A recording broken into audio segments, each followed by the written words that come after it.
Welcome to the Elizabeth Cunningham Show, Courageously Expanding Love, with me, Elizabeth Cunningham. Has the way that love has arisen in you seemed out of place or even taboo? My mission is to expand the conversation of love in the world. Is it possible to have deep, loving, healthy relationships? Have you ever been curious about having more than one relationship or partner at a time? Get ready to transform in love, be courageous, and set yourself free. In this show, we talk about relationships, sex, love, and the ways we wish we could be, but never thought were possible. Welcome to the Elizabeth Cunningham Show. Yes, always got to dance onto the show. I'm like so ready for it. But yeah, welcome to the Elizabeth Cunningham Show, Courageously Expanding in Love.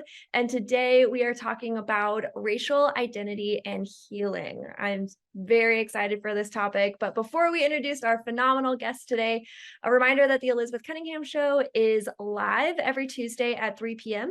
on the Transformation Network Facebook page and is then aired on YouTube and podcast every single Thursday. All of the links are in the show notes. Make sure you hit all the bells and whistles so that you know when everything is happening. All right.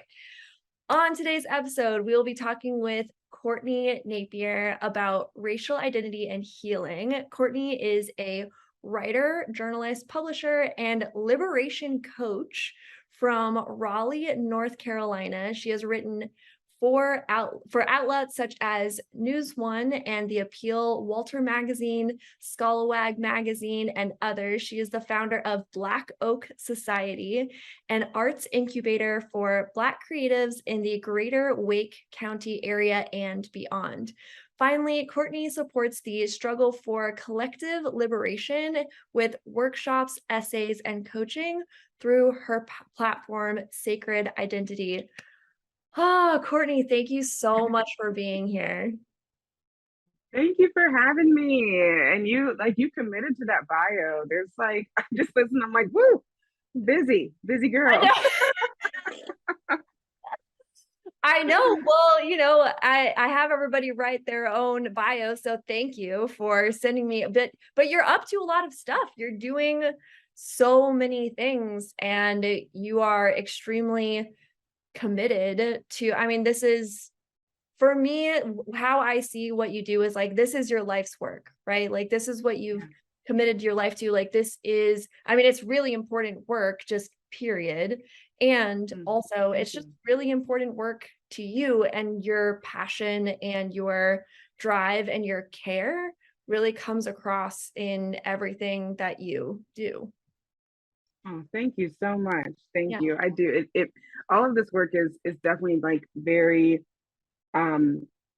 it's all personal. It's all very personal to me and what I love about life and what I hope for the future. So thank you so much. Yeah, you're welcome. And and I want to lay the groundwork for the show and really get everybody on the same page as far as what are we talking about, right? Like, what is racial identity and healing? How are we diving in that today? And so just talking about some of those things specifically, what do you mean when you say race? So that's a really, really good question, actually. And I think it's something that a lot of folks struggle with. And so race has to do with the categorization of folks typically related to how they appear. And so that's an appearance or an impression includes skin color, of course, hair texture, facial features. It also includes accent. So if you have an accent, like you sound like you're from Spain or Mexico or something, versus an accent that sounds like you're from a French-speaking nation, that is a part of race. It factors in. And country of origin, which is it gets into ethnicity for some folks, but as far as in more the continental groupings, is kind of what we're referring to when we think about race. And we're also thinking about maybe you aren't from this country, but you have ancestry from this country or this continent. And so those are usually the ways that race is defined. Yeah, no, and thank you for breaking that down, because I think that it is something that we just assume that we know because it's talked about a lot. Yeah. And so it's like, oh, I know what race is, but then yeah, actually being like, okay, but actually really like what is it? Because since it is something that is a cultural construct, it really is Yeah. harder to be like, okay, exactly what that is, because there's really no, and this is just, I am not an expert on race. These are just like things that I have read of my own accord. And Right. so, but from what I've read, there's, it's a cultural construct, and there's also no like scientific backing to race. There, you can't just like, you can't Yeah. pinpoint someone's race based off of like their genes, for example, or their DNA. Yeah, exactly. It's definitely a man-made hierarchy. So the intentionality behind race was for the purpose of commerce, capitalism, and imperialism. And so it's a very fairly recent phenomenon, developing around a little bit before the Enlightenment. Not that race wasn't spoken on. Like there is Aristotle is probably one of the first um, people who actually spoke on race in a sense of like categorizing the nature of different groups of human beings. But when it comes to that construct being created where people are making decisions and policy and economic decisions around race, like slavery, for instance, like colonization, those are that's fairly recent, like in the last 500, 600 years. And so it is very, very much a man-made, human-made construct. And as I like to say, we live in a society. So when we say something's a society or a social construct, sometimes that's used in a way to dismiss the the reality of race and racism. But as humans living in a human society, it is very real. It has very real ramifications.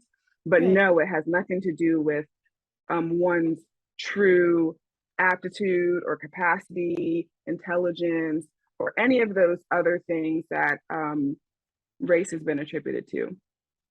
Yeah, absolutely. And yeah, and thank you for bringing that up as well, where it's just like, yeah, just because there's like not a scientific explanation of it doesn't make it any less valid, real, like absolutely phenomena in our culture and society that needs to, that exists and also needs to be addressed, right?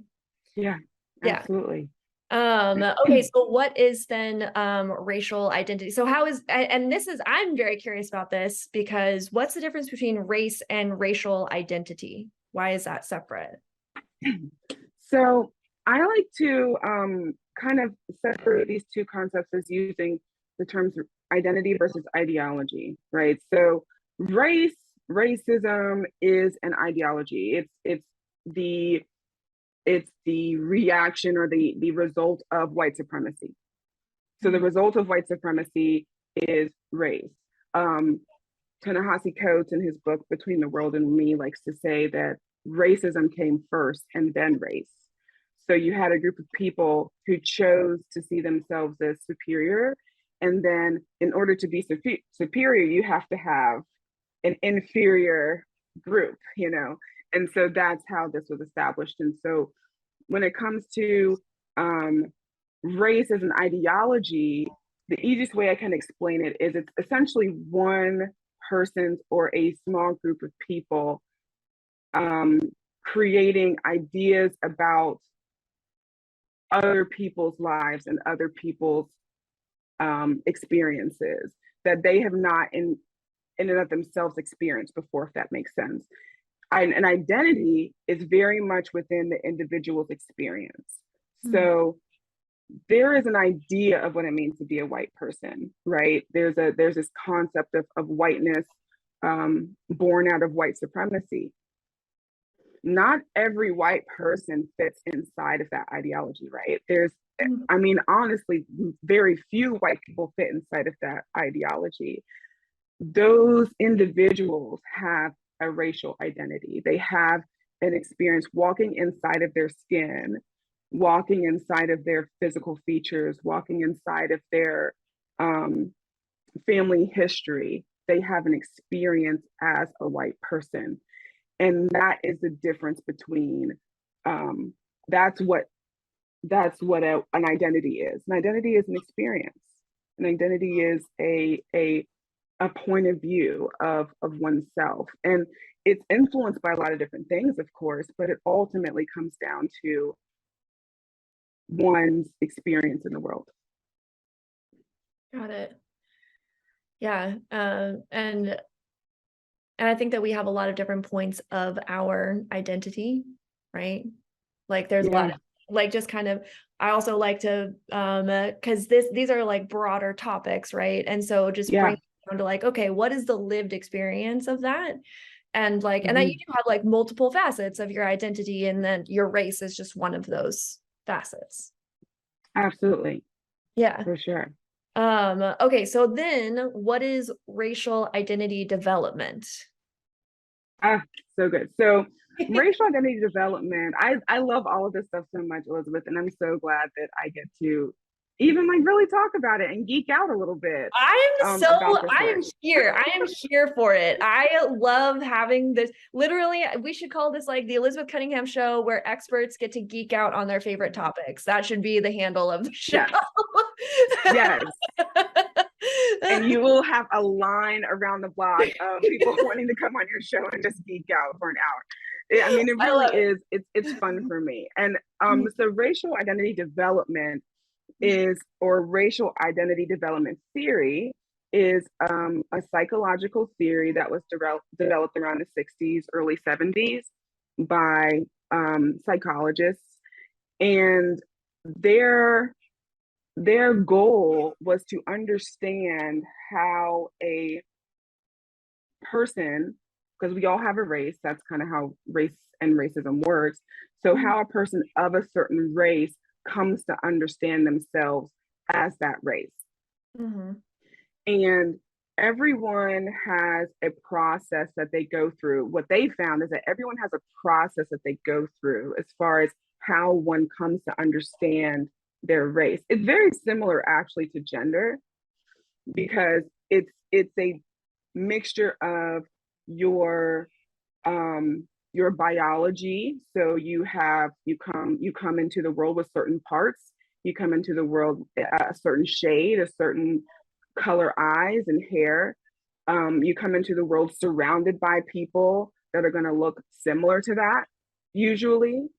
And then you grow up in that household, and then you go into school and you end up in a world where you're dealing with people who do look similar to you, and then people who don't look similar to you. Like like if you're a female child, coming to the world with female parts, then you're going to see little people that look kind of like that, like your mom sends you out in pigtails, and you're going to see like a few other little people with pigtails, and you're going to see a few other little people that have just like long hair with no pigtails, and you'll see a few little people with little braids that kind of stick out and hang, or afro puffs that kind of pop up like this.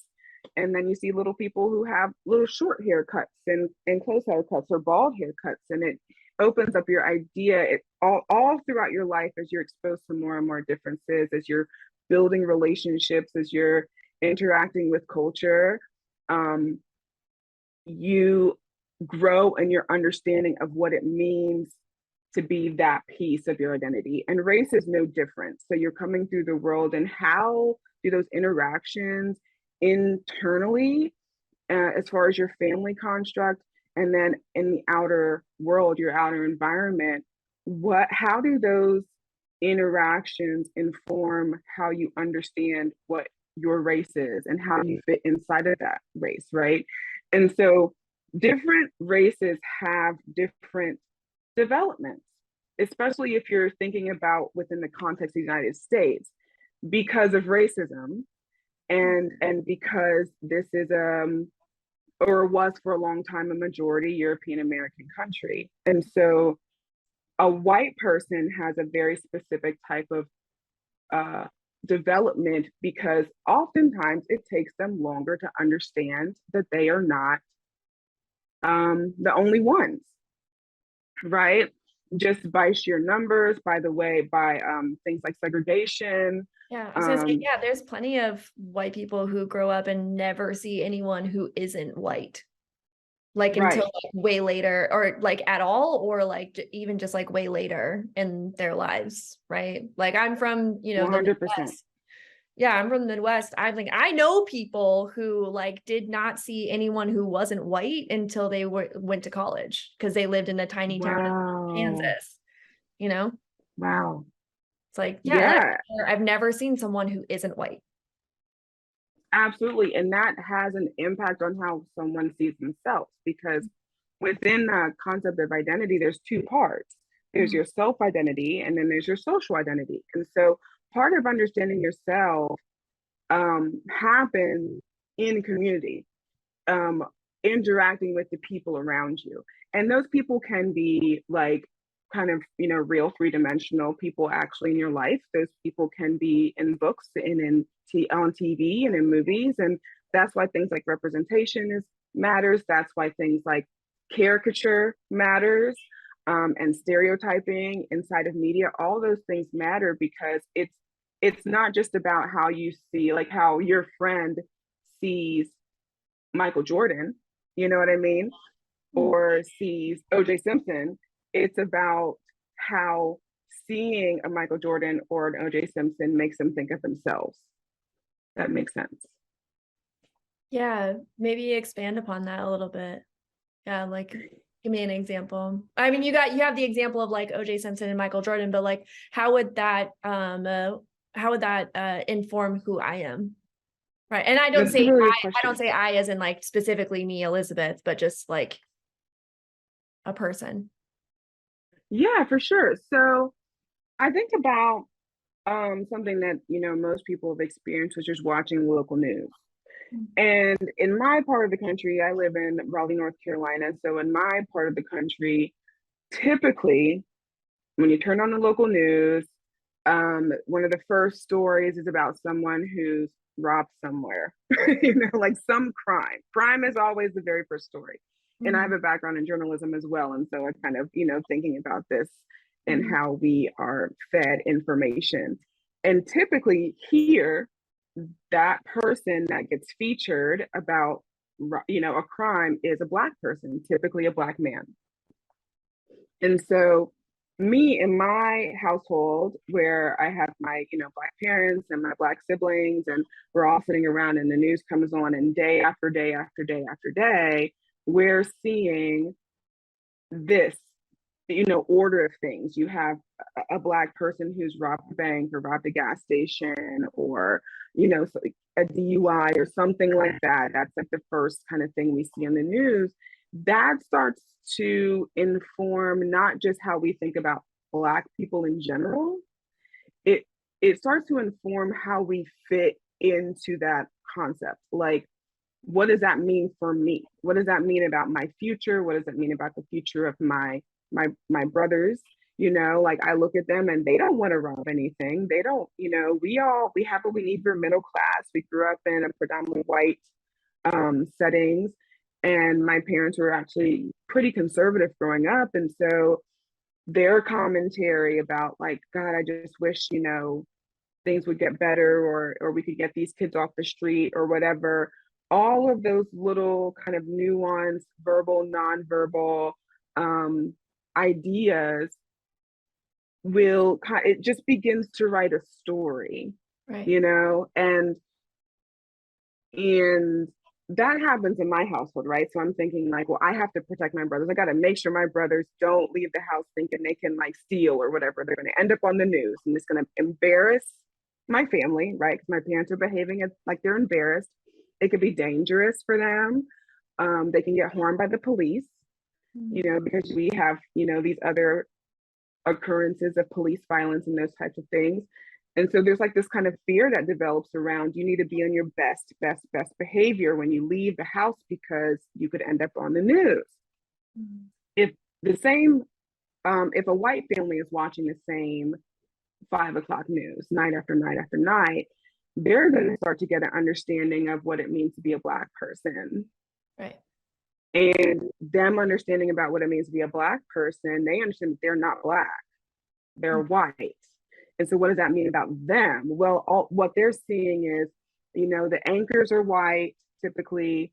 The police officers who caught them are white, typically. You know, the sheriff who's talking about the situation nowadays is Black a lot of the time, but they're kind of flanked by a lot of white individuals, and they're using language that this little white child understands really well because it sounds like the way their parents talk, as opposed to, and they look in a very kind of like, you know, closely cut hair, and then they're in their officer's uniform and that kind of thing, looking very kind of clean and polished. And you see the mug shots of these other individuals who were caught, and oftentimes they look, you know, they might have long hair, they might have tattoos, they might be bloodied and have a Black eye and just looking very rough. And so you start to understand these ideas about, well, I don't want to be like that, right? First of all, I don't want my mugshot on TV. Your parents might say something like similar to my parents, I wish they just get these kids off the street, you know, and there might be a different tone the way they say it, or maybe it's a pity that they hear in their tone. Instead of an anger, it's a pity, like, oh, these poor children, you know, that kind of thing. And that all has an impact on shaping this child's understanding of what it means to be who they are, based on what it means for that person that they're seeing on the news to be who they are. Does that make sense? No, it makes total sense. And how I'm also thinking about this, like as you're explaining it and sharing it, is that the question that comes up for me is like, why don't people understand this? Right. And one of the things that I'm hearing and what you're sharing is it happens little bit by little bit by little bit over time. It's just like tiny cut, tiny cut, tiny cut, tiny cut. Yes. So you can't actually point to, you know, oh, well, this is the moment, or this is the thing, or this is, you know, it's so much less tangible because it does happen in those little moments every single day over time that makes the difference in how you form your racial identity. And so therefore, you know, and we started this with like racial identity development, right? What is that?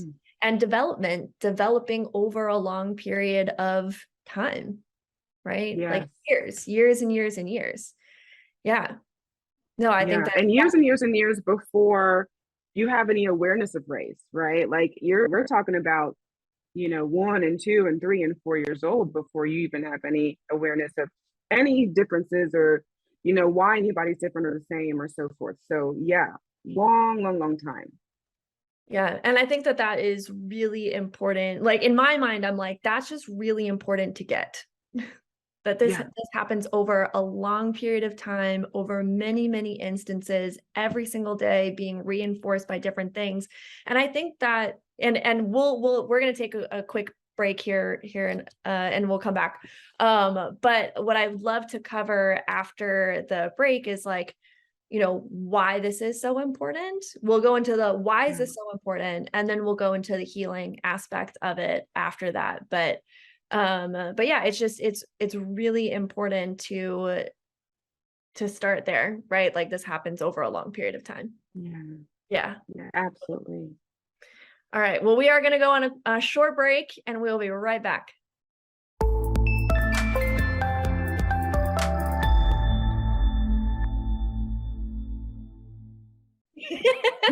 See, eventually I'll have a show like Ellen, and we can just like dance on the stage, and it'll be great. Oh my gosh, that'd be amazing, especially if you can get a DJ like Twitch. Ooh, oh my God, that just gave me like shivers. I was like, oh my God, what? I couldn't. Good looking man right there.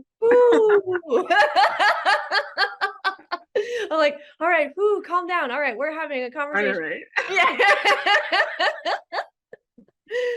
Okay, so thank you for really laying the groundwork for what is race, what is racial identity, what is racial identity development.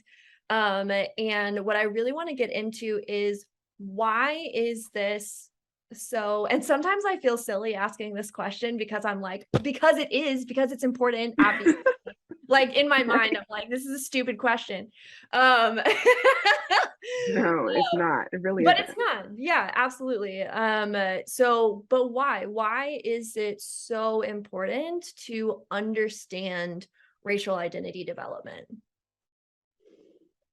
I mean, this is a really good question because I think currently we're living in a time where that is the question on everybody's mind is why should we teach this? Why should we deal with these things, especially if they're so difficult to deal with?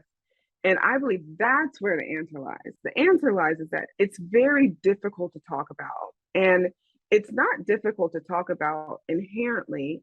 It's difficult to talk about because, I mean, differences aren't inherently hard to talk about, like the fact that you have, peach colored skin and I have chocolate covered skin should never be difficult to talk about. Like my curly hair versus your like straight wavy hair. But because of what has been done in the name of these differences, what people have done in relation to the differences between us, those things are very painful. And part of the reason why they are still painful, even in some cases 300 and 400 years after they occurred, is because we haven't had the conversation about it. And because we've really only been committed to very small movements forward while maintaining the same types of like caste systems or hierarchy that perpetuate harm. And so that is why we have a hard time talking about it, and that's why it needs to be talked about. And I believe that another thing that is related to, which is not talked about enough, is trauma and racism are inextricable. And it's not just about the trauma that was inflicted upon minoritized folks. It's the trauma that occurs when you participate in or you observe trauma being inflicted on someone else. And I'm sure you have other people who are much more informed and educated on this than I am, who've come and talked about things like trauma. But what we do know scientifically is that the impact of trauma can be passed on from generation to generation. Also, the impact of healing can be passed on from generation to generation. And so if it's something, we are still experiencing trauma around race because we have not engaged in healing around race. And as we are working through that trauma, it's going to be difficult to talk about, but there is the opportunity to achieve a level of healing that will start to break away the oppression that is so closely linked and the trauma that is so closely linked to race. And it's something that can be transformed. If we created it, it's a social construct, then we can recreate it. We can transform what it means to be white, what it means to be Black, what it means to be a Latino person, what it means to be a First Nations person in this country outside of what we historically understand it to be right now. Well, wouldn't that be amazing? Isn't that going to be amazing? There you go. Right? Yeah. Yes. I mean, and that's the space I'm holding, right? Like, isn't that going to be amazing? And yeah, we have serious work to do to get there. And one of the things that inside of like, why is this important to talk about, and the trauma that happens around race and like racial identities, is, I guess I'll just say it this way, is like, it's traumatic for everyone. Yeah. And that isn't, because I don't want this to come across, right? how I don't want to say is like, oh, well, it's, a problem for white people too. It's like, yes, it is a problem for white people, but white people are not the victims here, right? And so it's a different type Mm-hmm. of healing. And this is something that you actually wrote about in a recent blog post of yours, is like white people's, healing inside. And this is not quoting you whatsoever, but it, but just like, being able to heal around being the oppressor and the trauma, the generational trauma of being the oppressor. Yeah. Right? Yeah, 100%. So I want to bring up like a little anecdote. I don't know if you remember this, but it was, I think, late 2020, maybe early 2021. And this woman got raked on social media, on Twitter, for essentially insinuating that using the term white woman was offensive. And she began to kind of talk about how, like, kind of, or comparing like Karen to the N word or something like that. There was like a lot of language that started revealing a sense of um, hurt or being or offense being named as a white woman. And that really is something that stopped me in my tracks. I think a lot of people looked at it and like, this chick is being ridiculous. What is wrong with her? But I think she just said something out loud that a lot of white people feel, which is, it is very uncomfortable for white people to talk about being white and what it means to be white and how it feels to be white. And especially when white people begin to reflect upon their impact on, the world since they've essentially been in charge. So kind of like the Enlightenment is kind of what we're talking about. What has that impact been? And and that's kind of what's being talked about today, even about the whole debate around, do we teach about race and racism in schools, which is, oh, we don't want to hurt the feelings of white students. We don't want white students to hate themselves or feel uncomfortable when we're talking about these things, when we're saying these things. And I believe that we're naming something that is real. First of all, there is a real shame that I think a lot of white people carry around their whiteness, around their race.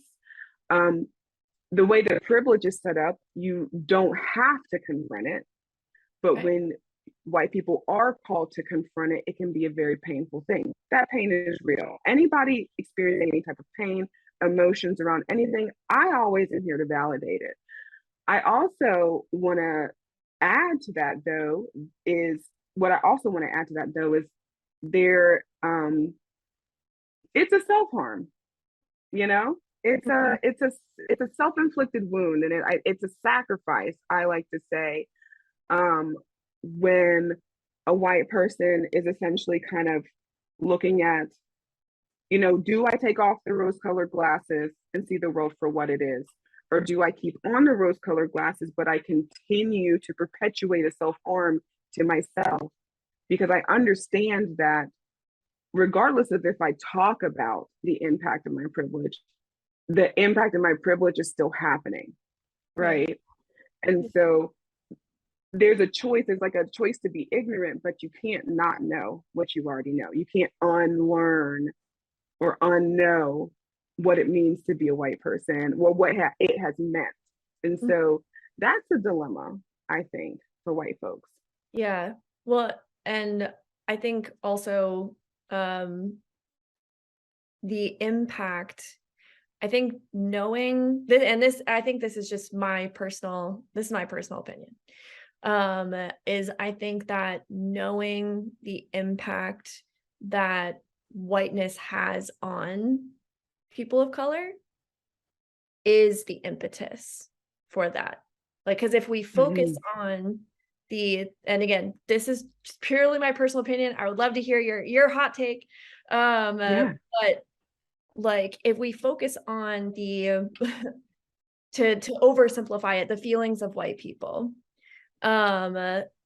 then it's not there's no why in that, because it is like Mm, guilt and shame and all of that. It's like, well, why like go into all of that? Like, why heal that, right? Especially since mm, white people are, in the hierarchy of power, right?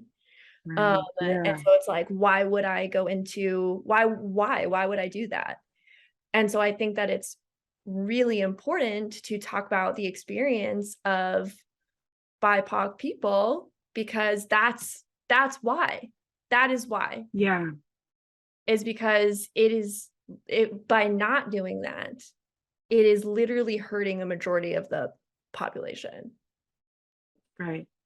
Like, Yeah.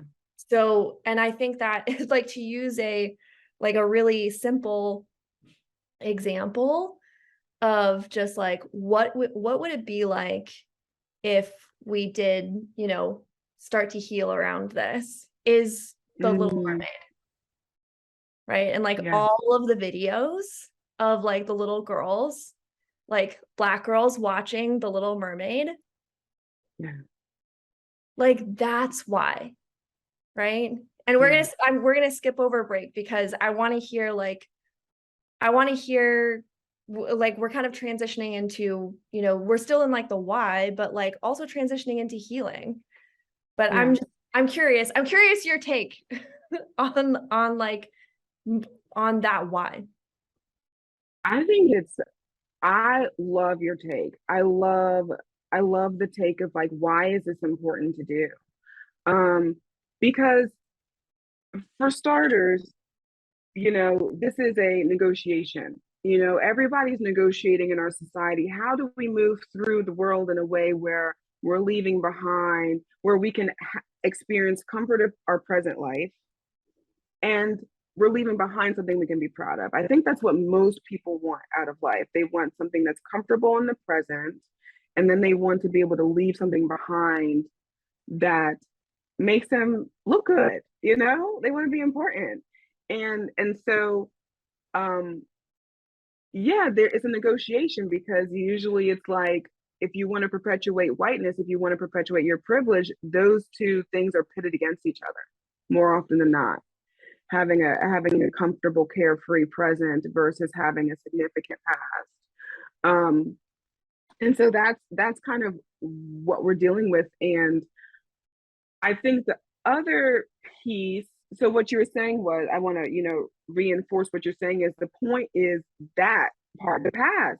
The past is the thing that is important, like living a life of significance, living a life aligned with your values. If you're a person, especially, I think, as we're talking about, in the news, the idea of being a Christian, the idea of being a person of faith, and you think about the cornerstone of a lot of these monotheistic religions, which is love, which is doing good to people, especially people that have less privilege and opportunity than you do, for whatever reason.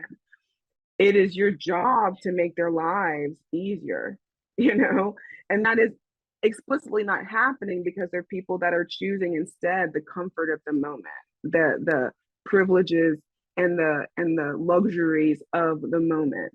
And that's just a sad reality.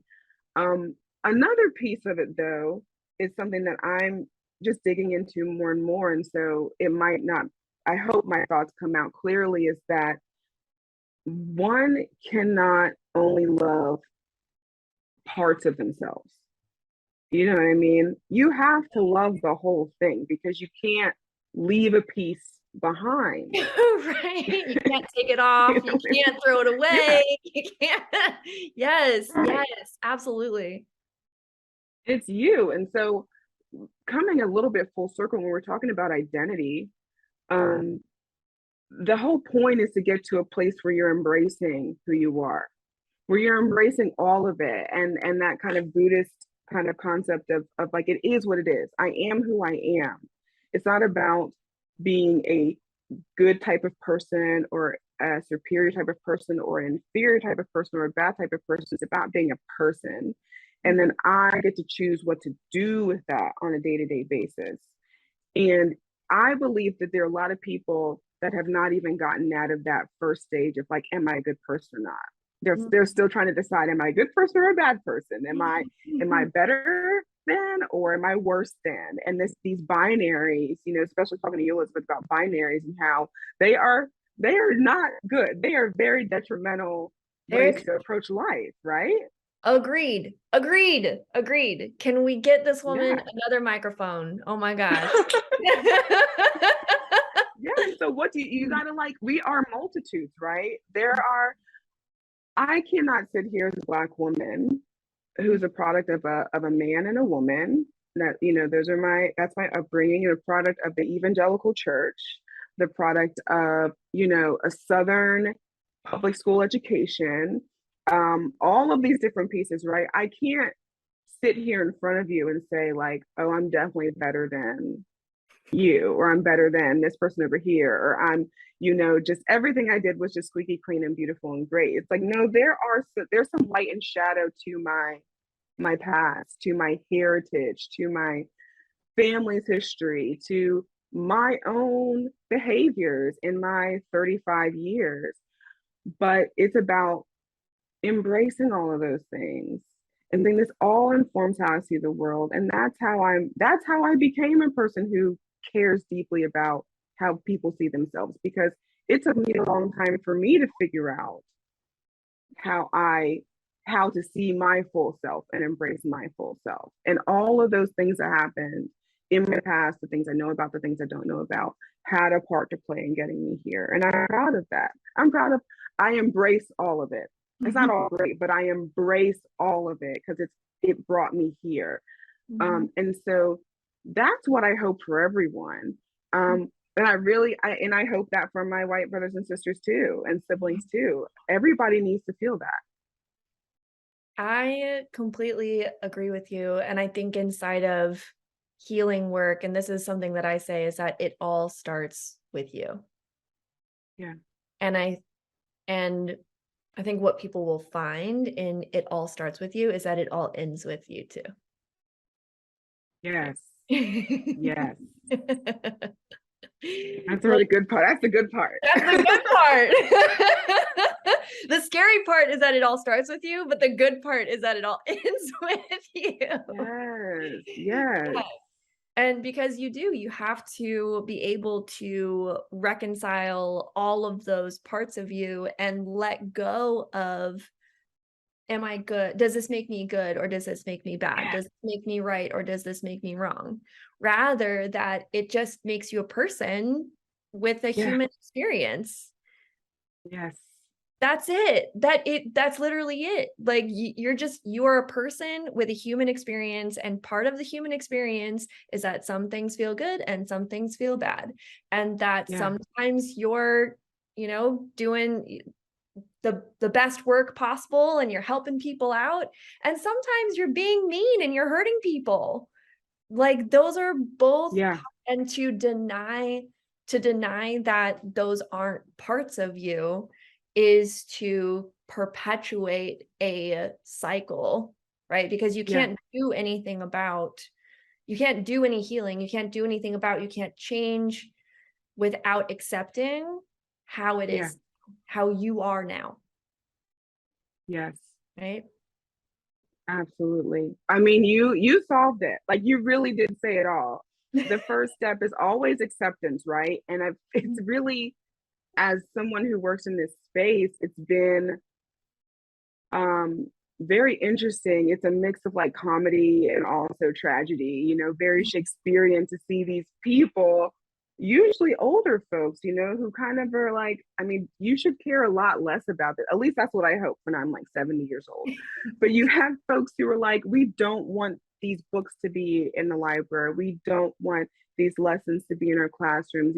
This is not who we are. This is not, you know, the America I know, and et cetera, et cetera. And it's like, it's okay. You know what I mean? It's like, it's okay that this exists. It's not okay what happened, but this is the reality, you know? Ignoring it doesn't change it, you know? And maybe that's certainly what it is for most of these individuals, that they don't want anything to change. But for those that do, but kind of still sit in this space of fear, like, what does it mean if I know?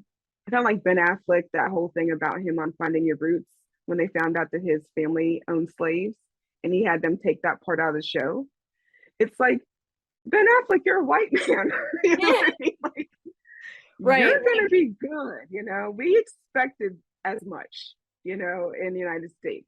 But that shame, you know, like Brene Brown talks a lot about that. I'm not going to go into how shame affects us, but one of the ways is paralyzing. It's paralyzing us. We cannot act. We are not connected with our power when we are in shame. And what you said about it starts with us, but it also ends with us, that is a very empowering statement. That puts power back in our hands about like, okay, so what, you know, what's next? Dr. Janet Helms, who created the white identity development theory model, the last stage is autonomy. And that autonomy is marked by the lack of fear of interacting with the past, but also feeling empowered to create a new path forward on what one's whiteness is going to be, like what whiteness is going to look on that individual. So they're not denying what it has been, but now they feel fully empowered to make it something that matches their values. And that's powerful. That's power incarnate. Yeah, I completely agree with you. And it's, you know, you're going to have a relationship with yourself your entire life. Like you can't Yes. break up with yourself, you know? Yeah, for real. I mean, and so if you're going to have a relationship with yourself your entire life, then you got to work that shit out, you know, or it's just going to yes, stay there. Like, and you can't, yes, and that can be an empowering thing. That it's like, oh, it is up to me. And yeah, and it's like all of the great, you know, all of the inspirational stories, right? Where it's just like, yeah, I started out one way and it was real shit. And then I was like, hey, I'm choosing to not ever be that ever again. And I'm going to do this yes, now. And it's like when we all have the power to do that.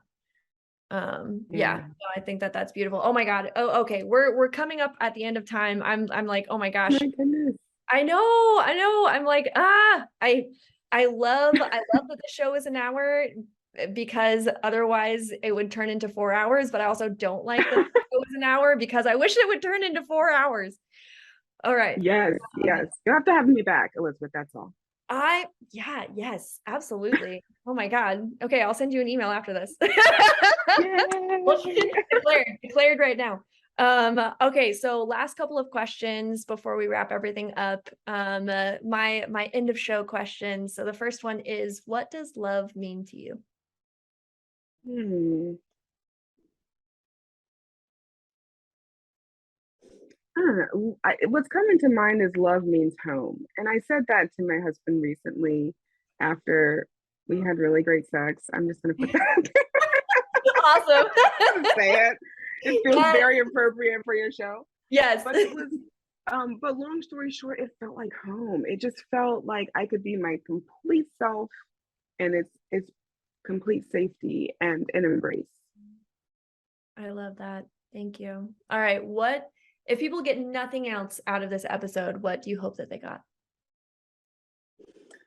Um, I'm actually going to steal a line from you that it starts with you, but it also ends with you. I think that's a really great way to approach the concept of race and racial identity. Thank you. Oh, beautiful. Yeah, it was good. It was good, girl. I got to give props where props are due. Thank you. Yeah. All right. What are you promoting? So, not a whole lot right now. I actually have some stuff really happening on the Black Oak Society side of my work, where I had the pleasure of putting together my very first art exhibition this spring, and it was called Give Black Raleigh Her Flowers. It was celebrating the stories of Black women in the community who've done just amazing things to support their neighbors and the wider area. And and they were still living, they're still with us and they're still working. And I wanted to find a way to honor them while they were still here. And that exhibit, which started at a really great little gallery called Anchor Light, is now moving to Shaw University, which is our local HBCU, one of them. And so that is open now until December 12th. Our first event is October 7th for Black artists and creatives in the area to come hang out with us. And we have so much that planned. Check out our IG page to learn more about what's coming, but that's what I'm super excited about right now. Oh, beautiful. Yeah, all of the links to all of that are in the show notes. So make sure that you scroll down, click on the show notes, and get all of the links for Courtney and everything that she is up to. Courtney, thank you so much for coming on the show today. I just cannot tell you how grateful I am to have you here and to have this really important conversation with you. And for every single person who is listening, I love you. My heart goes out to you. Keep loving. You have been listening to The Elizabeth Cunningham Show, Courageously Expanding Love with me, Elizabeth Cunningham. Tune in live every Tuesday at 3 p.m. Pacific Standard Time on transformationtalkradio.com, where we shed light on relationships, sex, love, and the ways we wish we could be, but never thought were possible. Learn to love yourself and create the relationships you want. Connect with me at ElizabethAnnCunningham.com. That's ElizabethAnnCunningham.com.